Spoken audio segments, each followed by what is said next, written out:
مستەفا کازمی ئەو پیاوەی لە ڕۆژنامەنووسیەوە گەیشتە لووتکەی دەسەڵات، پیاوێک بەکارەکانی هەموو عێراقیەکی سەرسام کردووە و بەگشت قولەی قافدا دەچێت، دەست بۆ هەر کارێک ببات بێ دوودڵی دەیکات.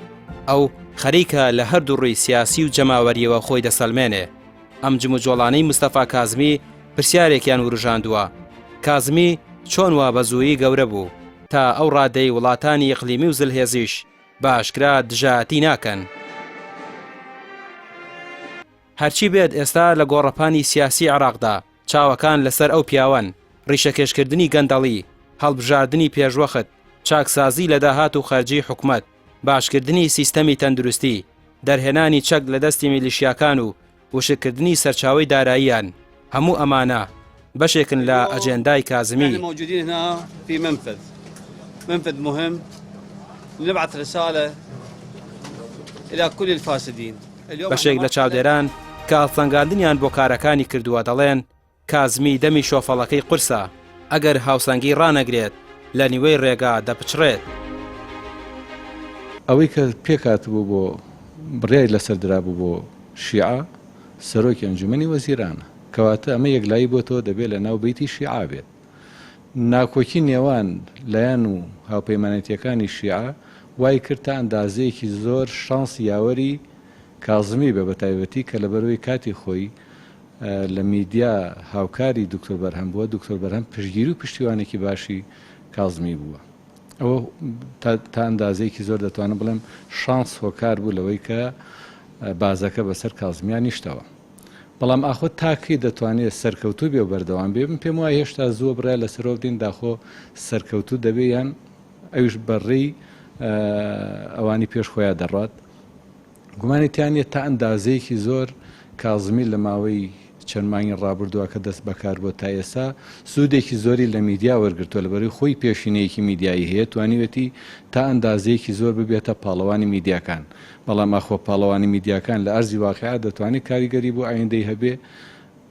پێم وان نییە ینی بارودۆخی ئاڵۆزی عێراق بتوانێت بۆ شێوازە تەنها سوود لە میدیا وەربگرێ و سەرکەوتوو بێ لە ئایندە. على بركة الله نتوكل وباسم الشعب نفتتح جسر الحرية. دەوترێت کازمی توانایەکی باشی هەیە و دەتوانێت عێراق لەو قوڕەی چەقیوە دەربهێنێت، بۆ مەرجەی بەوریاییەوە هەنگاو بنێت و لانە ناکۆکەکان ئاش بکاتەوە و بیانگەڕێنێتەوە سەرمێزی گفتوگۆ. لەلایەکی دیکەوە هەم ئێران بکاتە دۆستی خۆی، هەمیش ئەمریکا کە ئەوەش کارێکی قورسە و تەنها تێپەڕبوونی کات دەری دەخات. ئاخۆ کاروانەکەی کازمی دەگاتە مەنزەڵ یاخۆ شکست چارەنووسی دەبێت. دەستی بۆ هەندێک مەلەفی زۆر حساس بردکەوانی پێشخۆی ڕاستیدا نەیانتوانی بوو دەستی بۆ ببن. لەوانە مەسلەی هەوڵ بۆ تەحجیمکردن و لە قاڵبدانی هێزە چەکدارەکانی دەرەوەی دەوڵەت یان با بڵێن دژایەتیکردنی ئەو هێز و چەکدارە ینی چەک بەدەستانەی کە لە دەرەوەی دەوڵەتن و بارگرانی و سەرێشیان بۆ حکومەت دروست کردووە بوونە هۆی نەهامەتیش بۆ هاوڵاتی. ئەمە یەکێک لەوانە بوو کە دەستی بۆ بن مەلەفێکی حساس بە بەڕاستی. هەنگاوی دووەمی کە دەستی بۆ بردەوەکو مەلەفێکی زۆر حساس بریتە لە کۆنتڕۆلکردن و دەست بەسەرداگرتنەوەی خاڵە سنووریەکان کە یەکێک بوون لە سەرچاوەکانی فەسادی دارایی. یەکێک بوون لەوانەی کە هێزەکانی دەرەوەی دەوڵەت میلیشیا چەکدارەکان دەستیان بەسەرداگرت بوون و پارەیەکی زۆری عێراق لەوە بە هەدەر دەڕۆیشت. دەستی داوەتە هەندێک چاکسازی تر بە نمونە لە دواکەوتنی موچەی خانەنشینان بۆ خۆی چۆن ناو خانەنشینان داوای دابشکردنی موچەکانی کرد.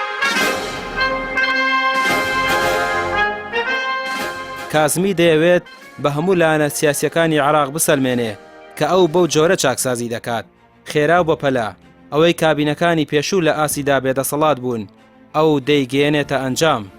چاودێرانی سیاسی پێیان وایە لە وڵاتێکی شێوای وەکو عێراقدا کازمی ئەگەر پاڵپشتی گەورەی نەبێت ناتوانێت ئاوا بوێرانە هەنگاو بنێ و سڵ نەکاتەوە.